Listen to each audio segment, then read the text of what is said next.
Meus prezados, queridos irmãos, meus distintos alunos, nesse momento eu quero cumprimentar a todos com a doce paz do nosso Senhor e Salvador Jesus Cristo.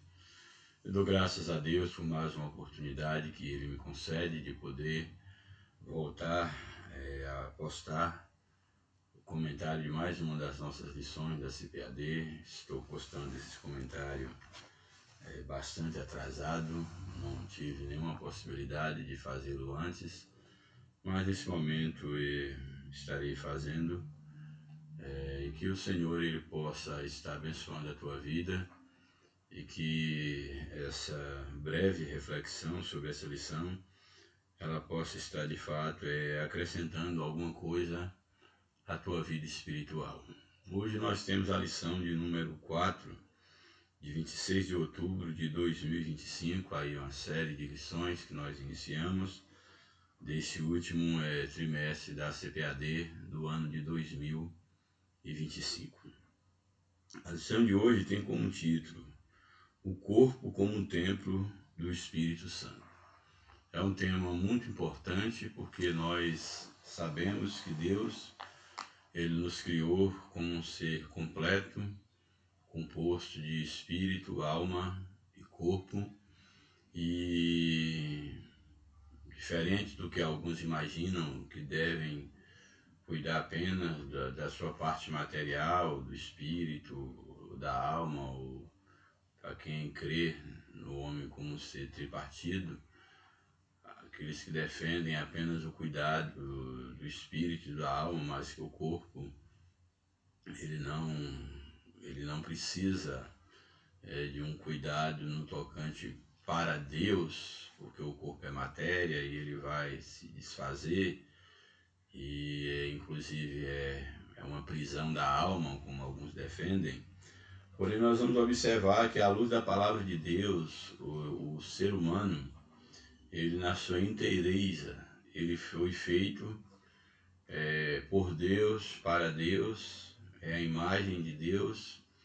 E dentre as várias metáforas que a Bíblia fala em relação ao nosso corpo, ela nos apresenta o nosso corpo como sendo templo, como sendo um tabernáculo para Deus. Daí a necessidade de nós também termos cuidado do nosso corpo enquanto morada de Deus. E essa lição, ela traz exatamente essa abordagem, esse desafio para nós, o corpo como um templo do Espírito Santo. Não sei se você já parou para pensar nessa questão que o teu corpo ele é o templo de morada para Deus. Sabemos que infelizmente as pessoas que não têm conhecimento de Deus, elas usam o corpo de qualquer forma. Algumas destroem o seu corpo através dos vícios, através do pecado, da prostituição, da homossexualidade, do álcool, das drogas, não faz uma atividade física, entra pelo caminho da glutonaria, etc. E vai destruindo o seu corpo. Mas é necessário que nós entendamos que o nosso corpo também pertence a Deus.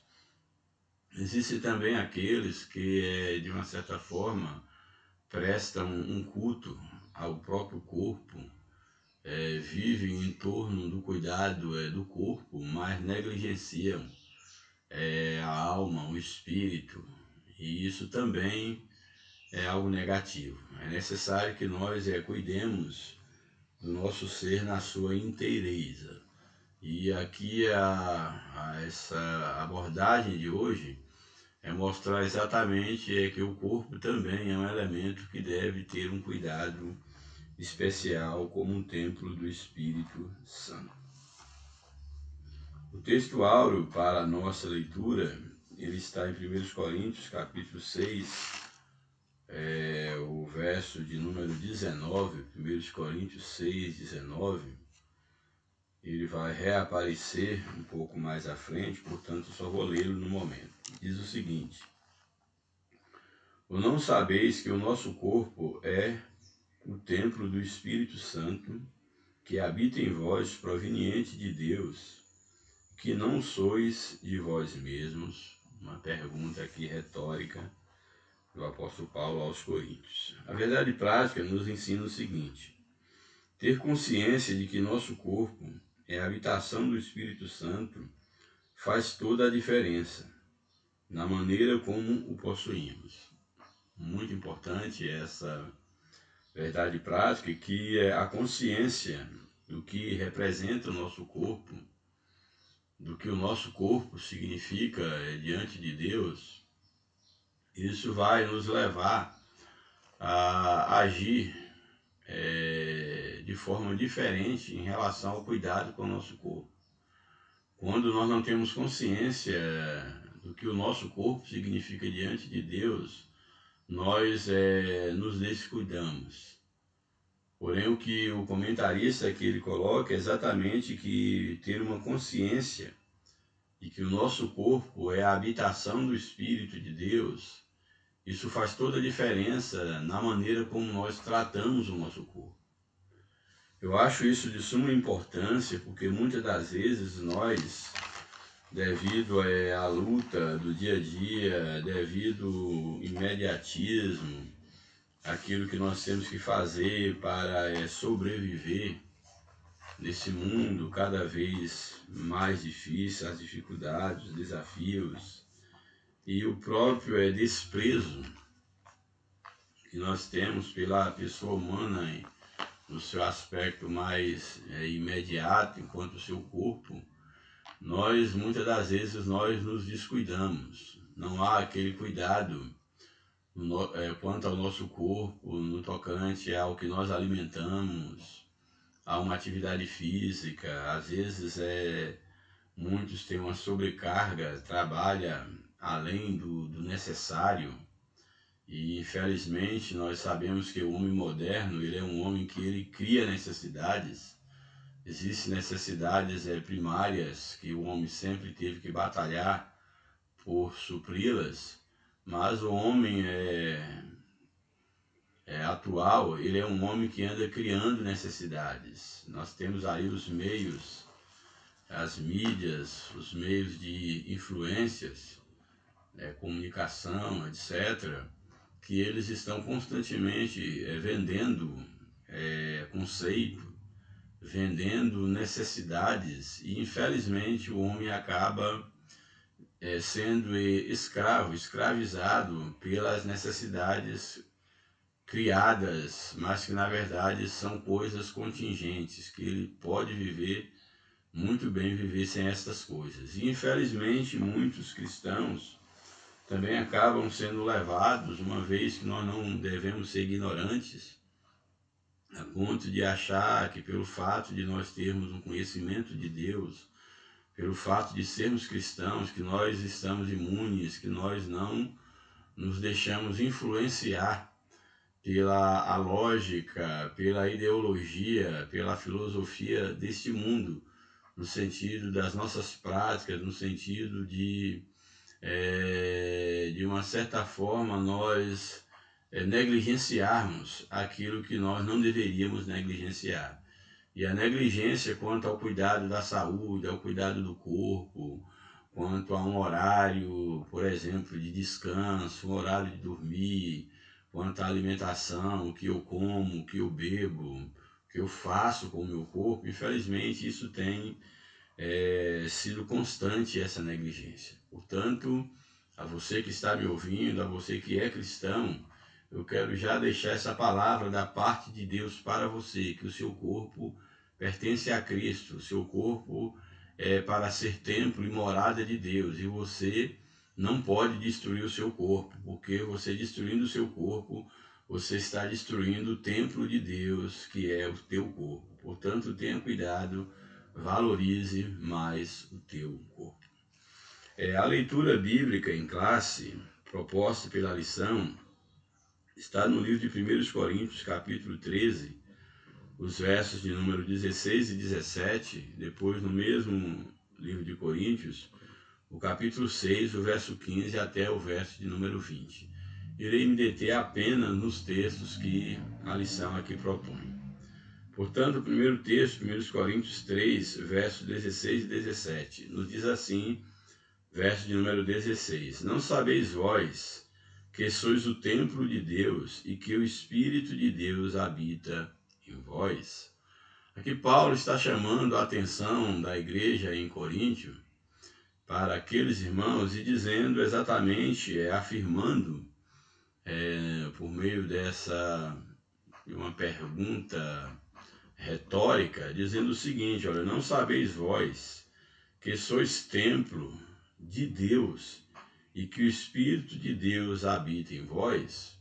Então, Paulo, ao fazer essa pergunta, na verdade ele está afirmando, dizendo: olha, vocês não têm consciência de que vocês, de fato, são morada de Deus, são tabernáculo de Deus, que Deus habita em vocês, que o Espírito de Deus habita em vocês. Vocês não têm consciência, ou seja, diante da consciência de que vocês são templo de Deus, de que o Espírito de Deus habita em vocês, vocês não deveriam ter cuidado com as vossas práticas, com aquilo que vocês fazem? Esse é o questionamento que Paulo faz aos coríntios. E esse mesmo questionamento Deus também faz para nós nesse momento. Será que nós temos tido a consciência de que nós pertencemos a Deus, de que nós somos o templo de Deus e que o Espírito Santo de Deus habita em nós? Porque muitas das vezes nós vivemos com práticas, nós agimos de maneira que não glorificamos a Deus, de maneira que o Espírito de Deus ele é entristecido através das nossas práticas, através das nossas atitudes. Nós deveríamos ter uma consciência maior de que o nosso corpo também pertence a Deus. Então, tudo aquilo que eu fizer, tudo aquilo que envolver o meu corpo, eu devo pensar se Deus está sendo glorificado, se esse santuário de Deus, que sou eu, é o meu corpo, se ele está sendo honrado, se ele está sendo guardado, cuidado, conservado para Deus. Aí na sequência, no verso de número 17, o texto nos diz o seguinte: se alguém destruir o templo de Deus, Deus o destruirá. Isso é muito, muito importante.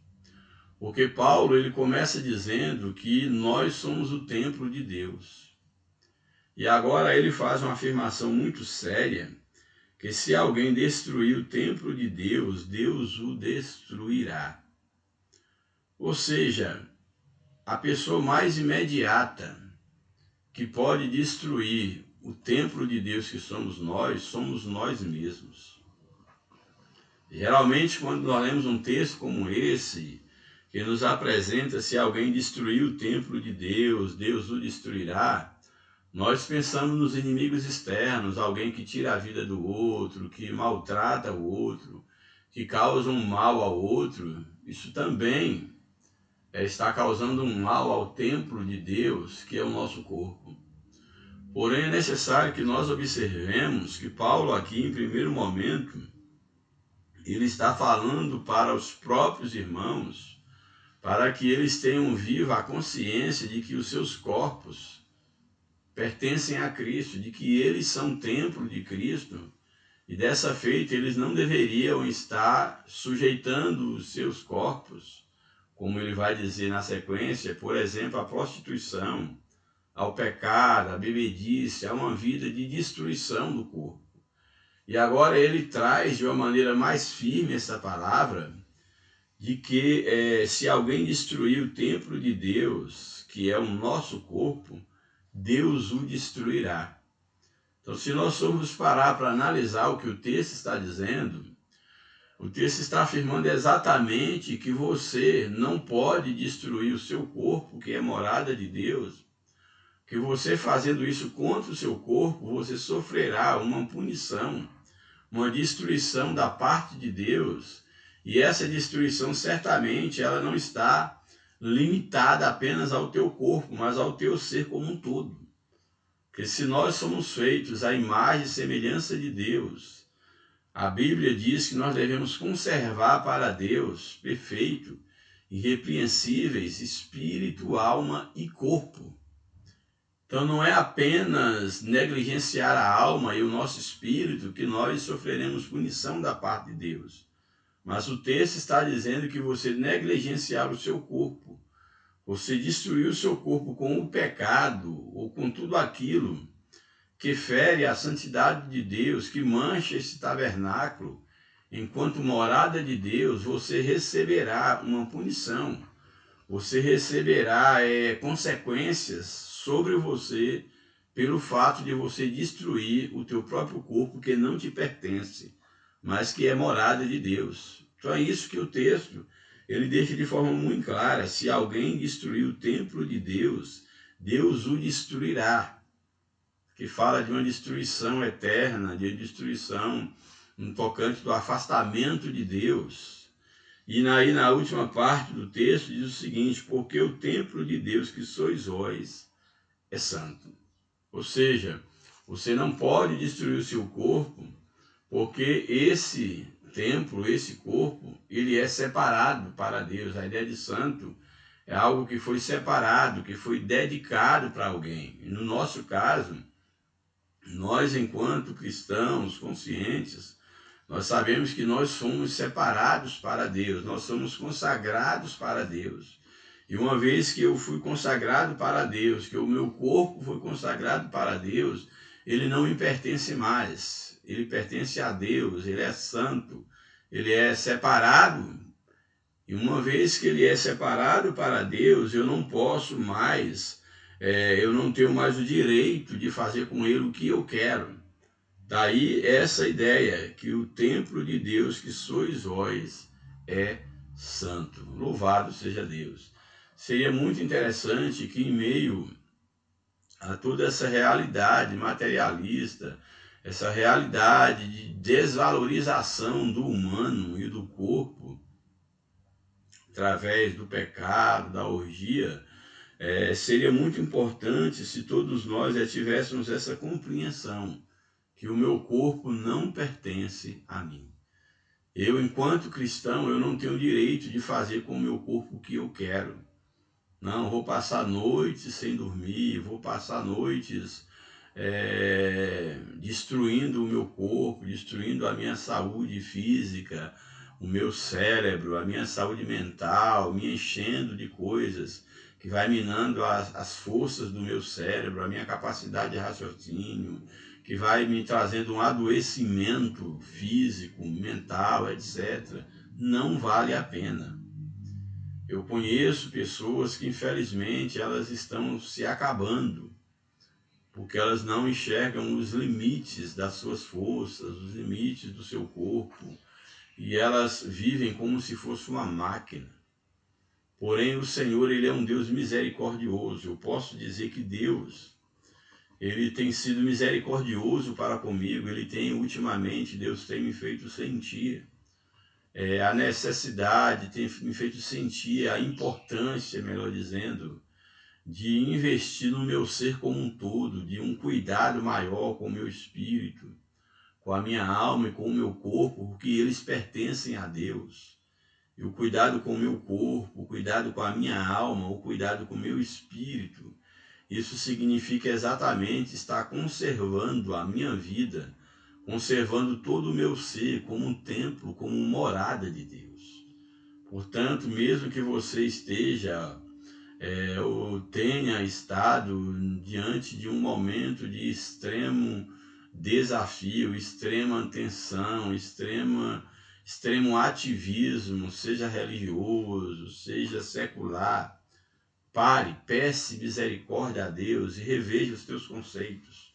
Nem tudo vale a pena você querer abraçar o mundo, você querer viver o dia do amanhã, sofrendo no presente para poder viver um dia que ainda não existe, ou viver preso a um passado, algo que já passou, que você não pode mudar. Mas o que nós temos direito de viver e de administrar diante de Deus é o presente. Então tenha sabedoria para lidar com o presente, para lidar com as tuas emoções, lidar com a tua consciência, para lidar com o teu corpo, porque você pertence a Deus. Louvado seja o nome do Senhor para sempre. Um outro texto que a lição aí nos propõe está no mesmo livro de 1 Coríntios, agora no capítulo 6, os versos de número 15 ao verso de número 20. O verso 15 nos diz o seguinte: não sabeis vós que os vossos corpos são membros de Cristo? Tomarei, pois, os membros de Cristo e fá-los-eis membros de uma meretriz? Não, por certo. Aqui Paulo ele leva a alguns questionamentos também aqui retóricos. E o primeiro deles é exatamente: não sabeis vós que os vossos corpos são membros do corpo de Cristo? Ou seja, nós sabemos que Cristo ele veio comprar para si um povo, ele veio formar um novo povo, uma família, trazer o homem de volta para Deus. E uma das metáforas do reino de Deus é exatamente o corpo. E esse corpo ele é composto exatamente daqueles que foram alcançados por Cristo. A Bíblia diz então que aqueles que são alcançados por Cristo formam o corpo de Cristo, e Cristo é o cabeça, é aquele que comanda, que traz vida, que traz direção para o corpo. E cada um de nós individualmente somos membros desse grande corpo espiritual. E aqui o que Paulo está chamando a atenção é exatamente a essa realidade. Não sabeis vós que os vossos corpos, individualmente, cada um de vocês são membros do corpo de Cristo? E aí ele faz um questionamento: tomarei, pois, os membros do corpo de Cristo, meu corpo, que é membro do corpo de Cristo, eu vou tomar e fazê-lo membro, juntar-me com uma meretriz? E ele responde: não, por certo.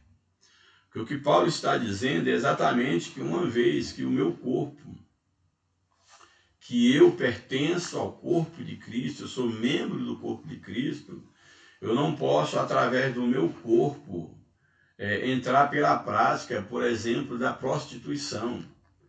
Por quê? Porque à luz da Bíblia, através da relação sexual, o homem torna uma só carne com a pessoa com quem ela se relaciona sexualmente. Quando o homem casa, o esposo e a esposa se tornam uma só carne. Se o homem casado, ele une a uma outra mulher que não seja sua, ele está se tornando uma só carne com aquela pessoa, e isso é um pecado, porque ele está traindo a sua esposa, a aliança que ele fez diante de Deus. Mas isso se aplica a qualquer relação sexual fora do casamento. Se alguém, no caso, quanto à prostituição, alguém é profissional do sexo, isso à luz da Bíblia é um pecado. Por quê? Porque eu estou unindo o meu corpo com outra pessoa e tornando um com essa pessoa por ganho. Se através do adultério, da mesma forma, da homossexualidade, da mesma forma, sexo entre solteiro, a fornicação, da mesma forma. Então, o que o texto bíblico está dizendo é que, em termos cristãos, a união sexual é algo sagrado para dentro do casamento, porque a Bíblia diz que deixará o homem pai e mãe e tornarão uma só carne. Isso exatamente através da relação sexual. É claro que há uma unidade ainda maior do que os corpos, há uma unidade também de alma, mas a expressão de uma só carne dentro desse contexto de Gênesis, e aqui fala das relações sexuais mesmo. Então, ou seja, quando o homem ele une a sua mulher, ele se torna uma só carne com ele através da união sexual. E aquilo que Deus une, o homem não pode separar. Então, como é que eu fiz uma aliança com alguém e de repente eu estou unindo o meu corpo com outra pessoa, estou quebrando uma aliança? E ainda bem mais sério, a Bíblia diz que assim como nós nos unirmos ao nosso cônjuge, nós nos tornamos uma só carne com ele. A Bíblia diz que ao estar em Cristo, espiritualmente falando, nós nos tornamos um corpo com Cristo. Então, se eu me tornei um corpo com Cristo através do Espírito Santo, da morte, da ressurreição de Jesus, se eu sou corpo, Se eu sou membro do corpo de Cristo, como é que eu vou pegar agora o meu corpo físico e unir a uma prostituta, unir a uma pessoa que não faz parte do mesmo corpo? Como é que eu vou deixar o convívio com a minha esposa, com a minha família, com quem Deus de fato nos uniu em casamento para nos tornarmos uma só carne e, por sua vez, com uma só carne, nos tornarmos um só em Cristo Jesus? Como é que eu posso pegar agora o meu corpo e unir a uma prostituta? Porventura, pode o corpo de Cristo se unir ao corpo do pecado? Isso não pode, não deve acontecer. Então é exatamente isso que Paulo ele está dizendo. Olha, não sabeis vós que os vossos corpos são membros de Cristo? Tomarei, pois, os membros de Cristo e falo-os membros de uma meretriz? Não, por certo. Verso 16, ou não sabeis que o que se ajunta com a meretriz faz-se um corpo com ela, como falei, porque serão, disse lá em Gênesis, dois numa só carne. Então tenha muito cuidado com o que você faz com o seu corpo, porque você pode estar se tornando uma só carne com uma prostituta, no caso, através da homossexualidade, através da fornicação. Tudo isso compromete a santidade do nosso corpo, que pertence a Cristo, que é templo do Espírito de Deus. Aí o verso 17. Mas o que se ajunta com o Senhor é um mesmo Espírito, louvado seja Deus. Aqui é muito importante que Paulo ele faz essa ressalva, que aquele que se ajunta com a meretriz se torna um só corpo com ela, mas aquele que se ajunta ao Senhor se torna um mesmo Espírito, ou seja, nós somos unidos, nós passamos a pertencer a Deus e a ter na nossa mente, na nossa natureza, a vida de Cristo que nos une a Deus em espírito. Louvado seja o nome do Senhor. Verso 18, fugir da prostituição. Ou seja, diante dessa realidade, o que o cristão deve fazer? Fugir da prostituição. Fugir da prostituição.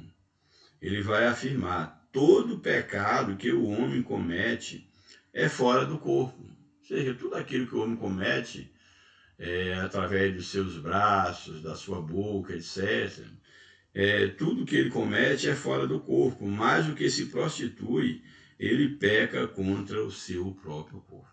Isso que é bem, bem importante. Paulo aqui está ensinando que toda prática que nós fazemos com o nosso corpo, ela é externa. Mas a prática sexual é uma prática que você faz contra o seu próprio corpo. Quando você usa a sua mão para bater em alguém, para roubar de alguém, para fazer alguma coisa, tudo isso, é claro, é errado. Mas são coisas externas a você, que não está atingindo o teu próprio corpo, o teu próprio ser, e enquanto templo de Deus. Mas aqui o apóstolo deixa bem claro que quando o homem se prostitui, ele comete um pecado contra o seu próprio corpo, contra o templo de Deus. Ou não sabeis que o nosso corpo é templo do Espírito Santo, retomando o textuário, que habita em vós, proveniente de Deus, e que não sois de vós mesmos. Ou seja, se nós somos o santuário de Deus, olha, não sabeis que vocês são o santuário de Deus. O que é o santuário de Deus? Santuário aqui é uma figura muito importante que nos lembra a antiga aliança, quando Deus ele ordena que se constrói um tabernáculo, que era exatamente o lugar da presença de Deus entre o povo de Israel. Deus habitava no tabernáculo.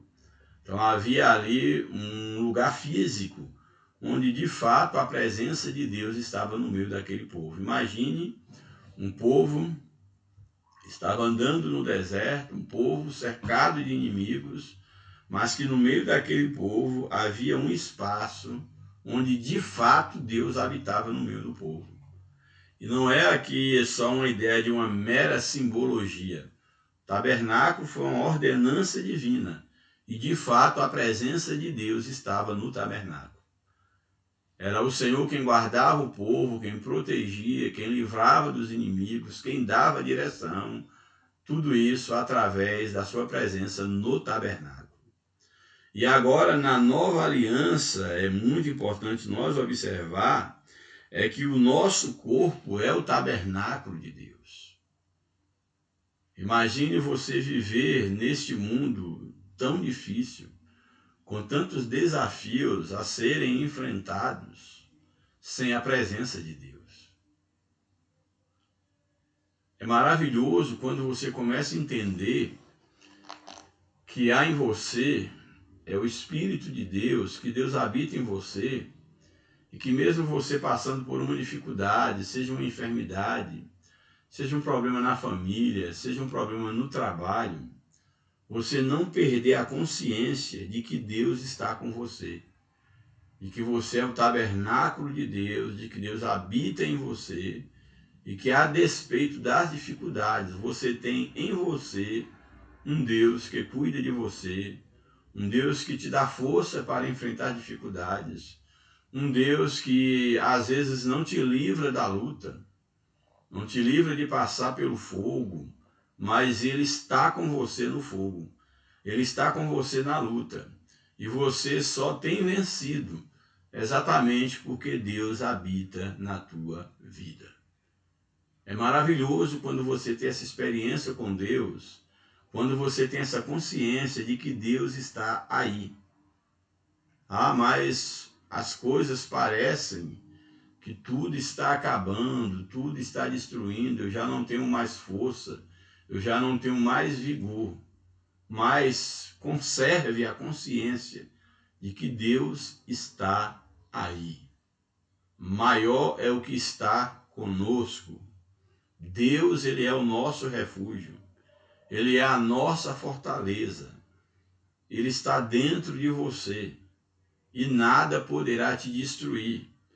O mal pode até chegar perto de você. O leão pode rugir em teu derredor. Mas o Senhor dos exércitos está conosco. O Deus de Jacó é o nosso refúgio. Louvado seja o nome do Senhor para sempre. Portanto, nós somos de Deus, nosso corpo pertence a Deus, nós não somos de nós mesmos. Temos que ter essa consciência.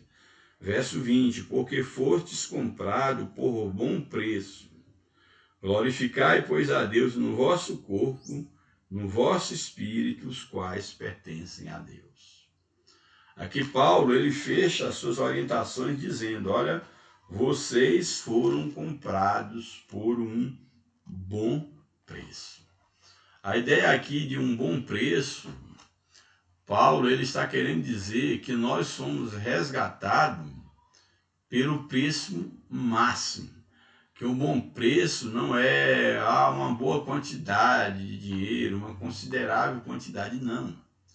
Nós somos comprados pelo único preço que poderíamos ser comprados. Não havia uma outra forma, não havia uma outra maneira, não havia uma outra moeda, um outro valor para nós sermos resgatados. Deus, em Cristo Jesus, nos comprou com um único e exclusivo meio, que era capaz de nos resgatar de volta para Deus. Nós somos resgatados pelo sangue de Jesus. O bom preço era o preço máximo, era o valor único, insubstituível, que o Senhor pagou pelas nossas culpas. Não pense que havia outra possibilidade, que havia outra forma de sermos resgatados a não ser através do sangue de Jesus. Deus, Ele deu, Ele pagou, Ele abriu mão da única coisa, do único meio capaz de resgatar o homem, que foi exatamente se tornando carne em Cristo Jesus, Cristo Jesus se encarnando para poder pagar pela nossa redenção. Eu gosto de deixar muito bem claro que Jesus, ele não morreu em nosso lugar, porque nós já estávamos mortos nos nossos delitos e pecados. Deixa isso bem claro na tua mente. Jesus não morreu em teu lugar, como se você pudesse morrer por você. Não, você já estava morto. Nós já estávamos mortos. Então Jesus, ele não morreu no meu lugar, ele morreu por mim. Eu já estava morto e Jesus veio e morreu por mim para me resgatar da morte, da vergonha, do castigo eterno. Portanto, todo o preço, todo o valor que Deus tinha nos céus, ele entregou pelo resgate da minha alma. Isso deveria nos levar a ter uma consciência maior de que nós somos salvos por não merecermos, nós não merecíamos, não há nenhum merecimento, nenhum mérito da nossa parte, nada nós podemos fazer e nada nós fizemos para merecer a salvação.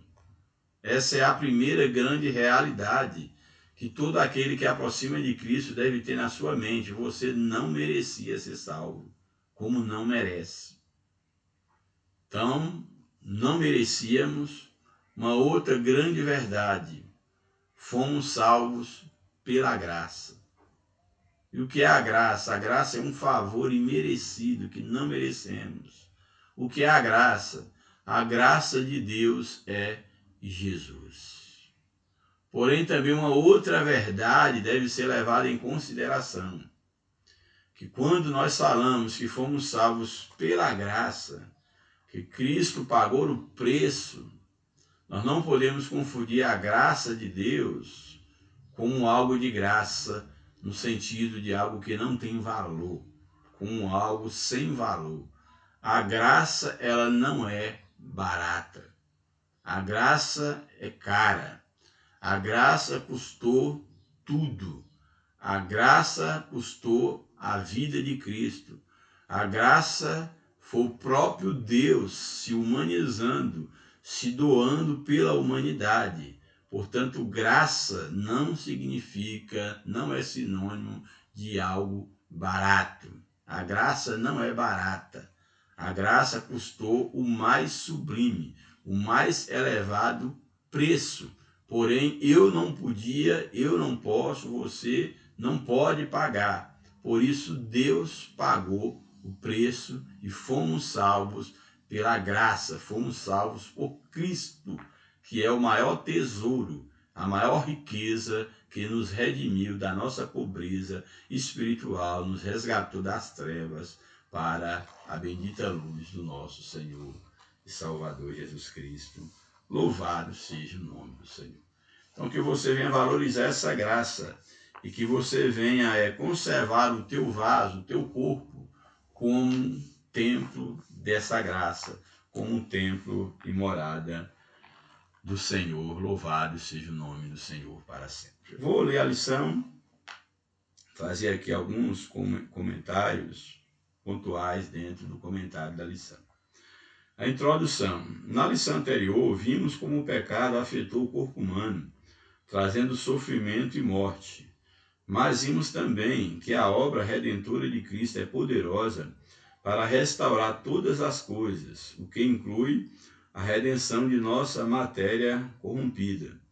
Nessa lição estudaremos a respeito do corpo como um templo do Espírito Santo, enfatizando sua importância e necessidade de cuidado, principalmente quanto à santificação, ou seja, o conservar para Deus. Primeiro tópico: o corpo, propriedade e habitação divina. Primeiro subtópico: comprado e selado. Assim como o espírito e a alma, nosso corpo também foi comprado por Cristo e tem o selo do Espírito Santo.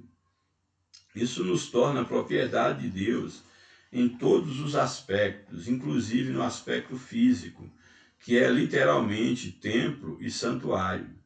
como Jesus prometeu aos discípulos, e eu rogarei ao Pai, e ele vos dará outro Consolador, para que fique convosco para sempre, o Espírito da verdade, que habita convosco e estará em vós. O Espírito Santo habitará conosco, mas não apenas, estará em nós. Essa ideia de nosso corpo comprado e selado para ser morada do Espírito Santo, louvado seja Deus.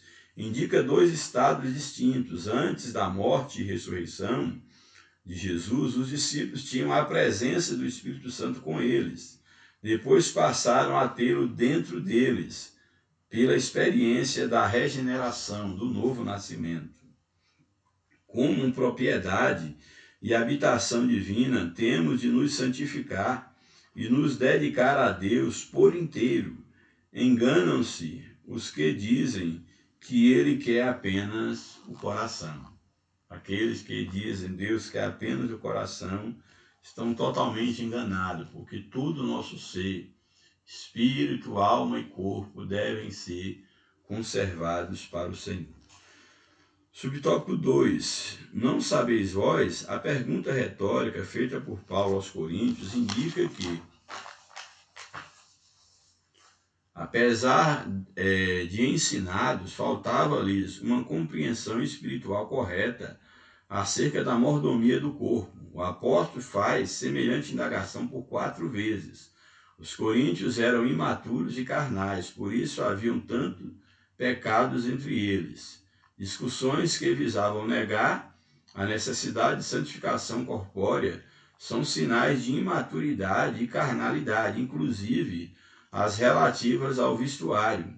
Depois do pecado, Adão e Eva se cobriram com aventais de folha de figueira. Deus substituiu por roupas de peles, demonstrando que o corpo, seja da mulher, seja do homem, não devem ser fragilmente coberto e ficar sujeito à exposição, como objeto de tentação e cobiça. O padrão moral, segundo Deus, é mais elevado que o nosso. Muito interessante esse tópico aqui da lição, porque ele nos traz bastante informações ao citar aqui, não sabeis vós, essa pergunta retórica, refrescando a memória dos irmãos que faltava uma compreensão espiritual acerca da mordomia do corpo. Essa é uma palavra-chave. O nosso corpo pertence a Deus e nós somos mordomos, cuidadores, administradores do nosso corpo. E o Senhor, Ele há de cobrar como nós cuidamos do nosso corpo, como tem sido a nossa mordomia no tocante ao cuidado com o corpo. E aqui o comentarista vai levantar algumas discussões que eu acho bem interessante, que quando as pessoas negam a necessidade de santificação do corpo, isso mostra exatamente uma imaturidade, uma ingerência, de que essas pessoas elas não estão sendo mordomos fiéis, pois está negando a necessidade de uma santificação, o que envolve exatamente uma vida de pecado, uma vida de carnalidade, e ele coloca aqui, eu achei bem interessante, inclusive na forma de vestir. É bem interessante porque nós sabemos muito bem que já houve os extremos, como ainda existe no meio evangélico, quanto à questão da vestimenta, como se roupa salvasse alguém, roupa tornasse alguém santo. Mas uma coisa, nós temos que observar à luz da Bíblia e à luz da moral cristã, é a decência. Nós vimos aqui, o comentarista ele cita o exemplo de quando Adão e Eva pecaram contra Deus, eles fizeram uma espécie de uma mini roupa ali com folhas de figueira, e Deus naquele momento, diante daquela realidade de vergonha, Deus mata um animal e faz roupa de peles de animal para cobrir a vergonha do homem.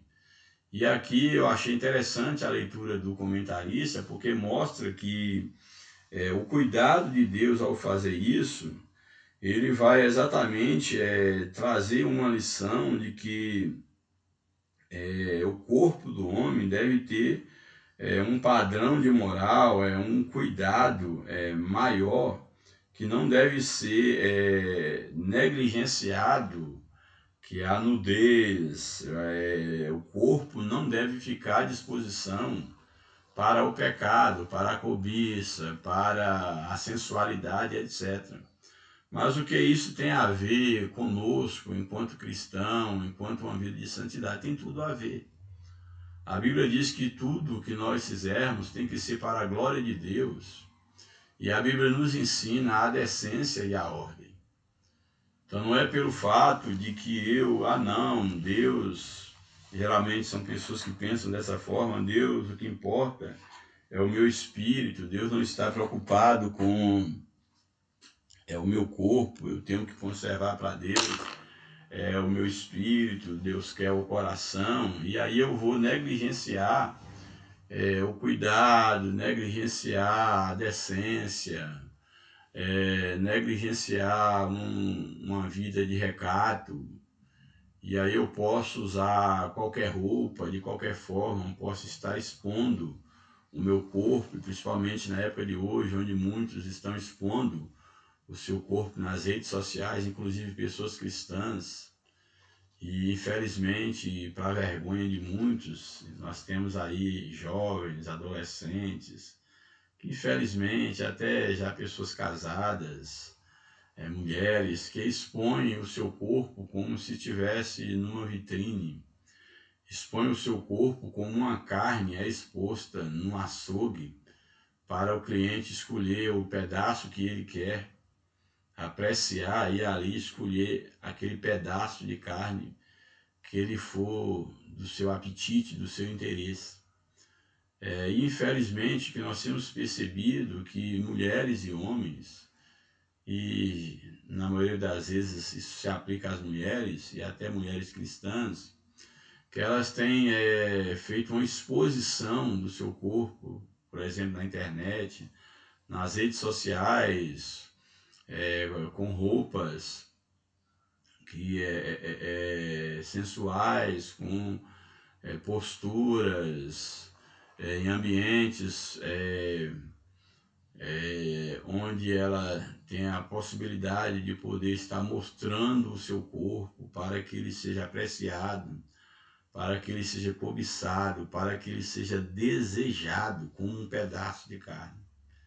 Pode parecer bastante estranho, bastante cafona, ultrapassado, mas o texto bíblico, ao falar do cuidado do nosso corpo como um templo de Deus, nós deveríamos ter mais cuidado. Porque se nós nos expomos como um pedaço de carne no açougue, tudo aquilo que é exposto é desejado, é para ser consumido. E o nosso corpo pertence a Cristo. Então, ter consciência que o meu corpo pertence a Cristo em primeiro lugar, que o meu corpo só pode ser descoberto pelo meu cônjuge, a minha esposa ou meu esposo. Isso nos dá uma consciência maior de que eu não devo estar expondo o meu corpo no mercado digital para ser apreciado porque eu faço academia, porque eu fui à praia, para mostrar que eu tenho um corpo sarado, seja o homem ou a mulher. Qual é o objetivo disso?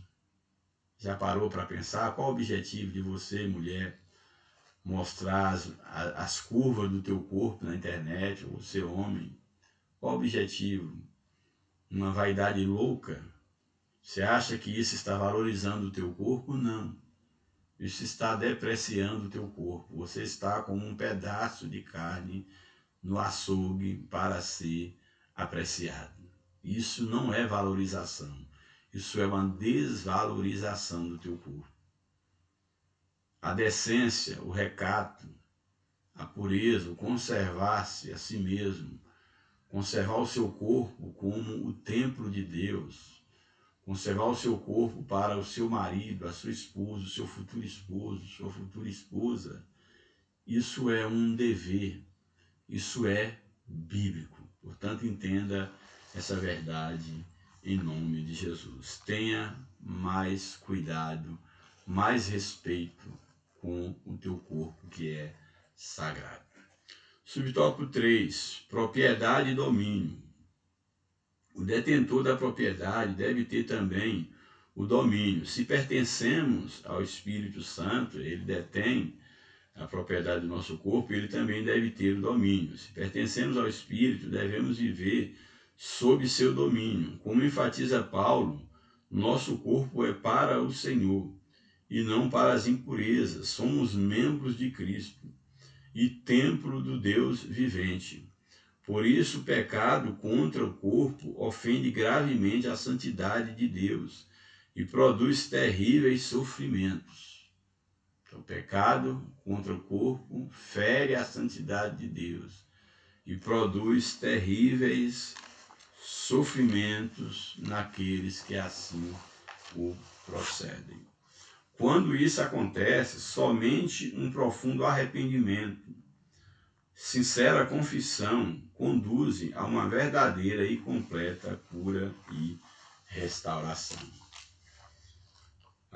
Os problemas com a sexualidade, os problemas com o corpo, é algo bem mais sério do que você imagina.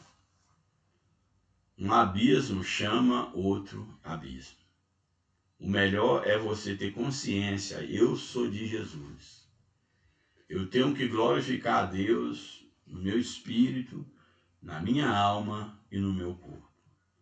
Tendo esse cuidado, eu não vou alimentar o desejo sexual no outro. Eu não vou usar o meu corpo através da pornografia, da prostituição, da masturbação, de tudo aquilo que traz doenças para a alma do homem e afasta o homem da presença de Deus. Portanto, tenha muita sabedoria, peça muita direção de Deus e se sacrifique, porque vale a pena e o Senhor ele te fortalecerá. Eu não tenho dúvida que o Senhor ele pode te restaurar, seja qual for a situação, seja qual for o vício, o pecado, a situação em que você se encontra com o seu corpo, com a sua alma, com o seu espírito. O Senhor, ele é o mais interessado na tua restauração. Louvado seja o nome do Senhor. O tópico 2 da lição. O corpo como um tabernáculo, portador da presença. O tabernáculo era o lugar da presença de Deus no meio do povo. Uma das figuras aplicadas ao corpo no Novo Testamento é o tabernáculo. Paulo e Pedro usam essa linguagem metafórica. Estamos neste tabernáculo, segundo Coríntios 5, 4. Brevemente hei de deixar este tabernáculo, segundo Pedro 1,14. Isso nos remete ao Antigo Testamento, ao tabernáculo de Moisés. E me farão um santuário, era a ordem divina, e habitarei no meio deles. Êxodo 25, verso de número 8. E solidifica o entendimento do corpo como um portador da presença de Deus, Romanos 8,11. O Todo-Poderoso decidiu viver em nós uma tão frágil habitação. Deus decidiu morar em nós tão frágil quanto o tabernáculo de Moisés. Subtópico 2. Tabernáculo e tricotomia. A analogia do tabernáculo reforça também o aspecto tricotômico do ser humano. A composição do tabernáculo era em 3 partes, sabemos o tabernáculo em 3 partes, assim como a edificação lá no deserto. O tabernáculo era composto do pátio, que era essa parte mais externa, havia o lugar santo e havia o lugar santíssimo, ou o santo do santo, que era um espaço interno, um espaço único, coberto, separado por um véu, o que lembra a tênue divisão entre alma e espírito, ou seja, o pátio, uma representação do corpo, a alma, uma representação do santuário, do lugar santo, e o espírito, uma representação do santo dos santos. Remete ao homem enquanto um ser tricotômico. Quando o tabernáculo for levantado, a glória do Senhor o encheu completamente. Assim é a presença do Espírito Santo na vida do crente. Enche-o em sua integralidade, ou seja, corpo, alma e espírito. Isso se torna ainda mais evidente nas gloriosas experiências pentecostais, onde somos cheios do Espírito Santo.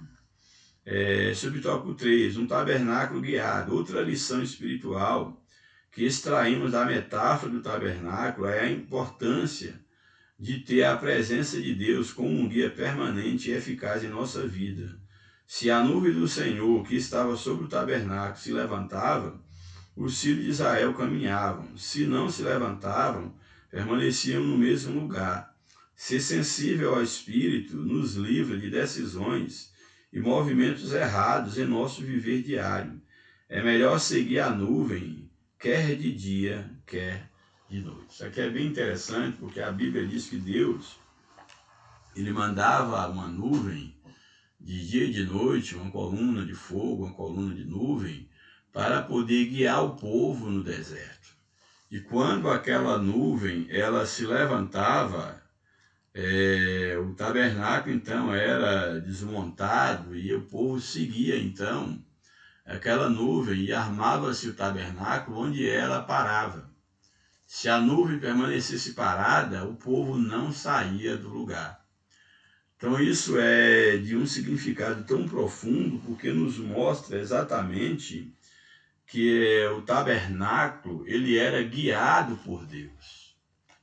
Isso quer dizer o quê? Que o nosso corpo, enquanto tabernáculo do Senhor, ele deve ser guiado por Deus. O Senhor deve nos orientar quais atitudes nós devemos tomar em dadas circunstâncias. Porque se o nosso corpo é um tabernáculo de Deus, se o nosso corpo contém a morada de Deus, a morada de Deus, é necessário que esse Deus, que é dono do corpo, quem remiu o corpo, quem é o portador do corpo, quem habita no nosso tabernáculo, é Ele quem deve nos dar as diretrizes quanto ao nosso caminhar neste mundo. Portanto, que nós estejamos conscientes de que o nosso corpo, enquanto tabernáculo, ele precisa ser guiado pela presença de Deus. E o nosso comportamento deve ser guiado pela presença de Deus. O tópico 3, cuidando do templo do Espírito Santo. Primeiro subtópico, fugir da prostituição. É uma das formas de cuidar do nosso templo. Fugir da prostituição. O substantivo grego é porneia, traduzido como prostituição em 1 Coríntios 6,18, tem um significado amplo, referindo-se à impureza. Então, porneia aqui no grego, dentro do contexto bíblico, ele se refere a toda forma de impureza sexual, seja a prostituição, o adultério, a fornicação, a homossexualidade, tudo envolve a porneia e é condenado por Deus. Portanto, fugir da porneia, fugir da imoralidade sexual. É isso que o texto bíblico nos apresenta. Toda prática sexual fora do casamento está abarcada nessa expressão. Ao usar o verbo fugir, na voz ativa é peugô, fugir ou para longe, fugir de ou para longe, Paulo aponta para a necessidade de ações concretas que nos ponha a salvo dos terríveis malefícios contra o nosso corpo, de impurezas, terríveis malefícios de impurezas sexuais, o que começa pelo cuidado com os olhos, que é a porta de entrada para o pecado. Começa com o cuidado dos olhos. O que vemos e como vemos determina se o nosso corpo será cheio de trevas ou não. Como você vê, há uma segunda olhada, como você se comporta diante do que você vê. Isso faz toda a diferença na nossa vida espiritual. Além de nefastos efeitos espirituais, os pecados sexuais produzem graves consequências físicas e mentais, sem sombra de dúvida. Grandes consequências físicas e mentais, inclusive doenças. A pornografia, por exemplo, tem se tornado um vício altamente destrutivo. O alerta divino é imperativo e radical. Fugir. Nunca querer medir força, achar que você pode ir até certo ponto. Fuja é a melhor receita. Disciplinas espirituais, subtópico 2. Para uma vida espiritual plena, como um templo do Espírito Santo, não basta que os membros do corpo deixem de ser instrumentos do pecado. É preciso apresentá-los a Deus como instrumento de justiça e culto, em sacrifício vivo, santo e agradável a Deus. Então, aqui dentro das disciplinas espirituais, eu acho bem interessante, porque não basta você ser membro do corpo de Cristo. É necessário que você apresente-se como um instrumento para ser usado. Não, eu sou membro, sim, mas e a praticidade? Você tem que demonstrar isso através do serviço, do sacrifício vivo, santo e agradável a Deus. É por meio do corpo que praticamos as mais importantes disciplinas de nossa vida espiritual, como o jejum, a oração, o estudo da palavra, que são fundamentais para uma contínua e fluente agência do Espírito de Deus em nosso interior. Ele nos guia em toda a verdade, produz em nós o seu fruto, nos capacita para servir a Cristo e habita em nosso coração como penhor da nossa eterna redenção. Louvado seja o nome do Senhor. É exatamente através das nossas atitudes que nós iremos demonstrar nossa vida de devoção a Deus, uma vida de jejum, de consagração, de leitura da palavra, de culto, de congregar, de evangelismo, de bons exemplos. Tudo isso é uma forma de nós manifestarmos que de fato nós vivemos para Deus, as nossas disciplinas espirituais. Por fim, o último subtópico, disciplinas corporais. É um contrassenso ter o corpo como um templo do Espírito Santo e tratá-lo sem o devido cuidado. Dentre esses cuidados estão a quantidade e a qualidade de nossa alimentação. Sim. Se meu corpo é templo de Deus, como é que eu estou alimentando o meu corpo? Como eu estou cuidando do meu corpo? Isso é muito importante. Às vezes se afirma em tom jocoso de que o crente não bebe, mas come muito. Isso é um erro. O crente não pode beber uma bebida alcoólica, mas come demais. Isso é glutonaria. Isso é falta de cuidado com o corpo. Isso é também algo que tem que ser levado a sério. Não seria reflexo da falta de moderação de alguns, além do aspecto alimentar, o descanso, especialmente o sono. O sono é muito precioso, eu tenho experimentado isso. Como é bom você ter o seu sono, seu momento de sono, desligar de tudo e deitar no seu leito e ter o sono dos justos. Isso é muito bom. O sono, exercícios físicos também são importantes cuidados para o corpo e a mente. Cabe-nos também fazer uso regular, cabe-nos também fazer uso regulados de meios de saúde preventiva e curativa disponíveis, tá? Fazendo exames, fazendo um check-up, acompanhando sua pressão arterial, a glicemia, tudo em dias, fazendo check-up, pelo menos, se não de 6 em 6 meses, pelo menos de ano em ano, para cuidar do teu corpo, para que você tenha uma boa qualidade de vida e sirva a Deus melhor. Isso é maravilhoso. Conclusão, corpo e mente saudáveis nos tornam mais dispostos para adorar e servir a Deus. Então, ter um corpo, uma mente saudável, torna a vida com Deus melhor, bem melhor. Que vivamos de maneira sábia e equilibrada, como um templo do Espírito, um elevado privilégio, fruto da graça de Deus em Cristo Jesus. Louvado seja Deus. Minha palavra para você nesse momento, encerrando, é que você procure viver com toda a intensidade a vida com Deus, através do teu corpo. Que a tua alma seja próspera, que o teu espírito seja próspero, mas que o teu corpo também seja próspero. Que você se cerque do seu corpo, que você cuide do seu corpo, sabendo que o teu corpo pertence a Deus. O seu corpo não é seu.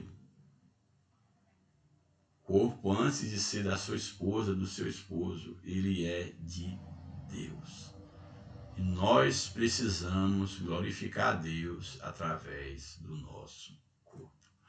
Que Deus nos ajude, que Deus nos abençoe. Eu peço a vocês, continuem orando por mim. Deus tem feito coisas maravilhosas na minha vida. Deus tem realizado grandes, extraordinários milagres na minha vida. Eu tenho experimentado o sobrenatural de Deus na minha vida, com uma ação direta de Deus, em momentos que realmente eu não tinha mais como avançar, onde as minhas forças acabaram. O Senhor tem agido de maneira sobrenatural. E eu tenho vivido estes últimos dias, essas últimas semanas, eu tenho vivido grandes experiências com Deus, um grande trabalhar de Deus na minha vida, que tem atingido o meu espírito, a minha alma e o meu corpo.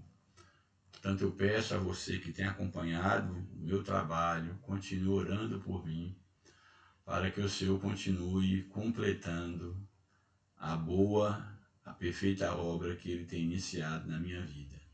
E que a mão do Senhor permaneça sobre você, sobre a sua vida, que você seja próspero na sua alma, no seu corpo, no seu espírito, em nome de Jesus. Um grande abraço, graça e paz a todos, em nome de Jesus.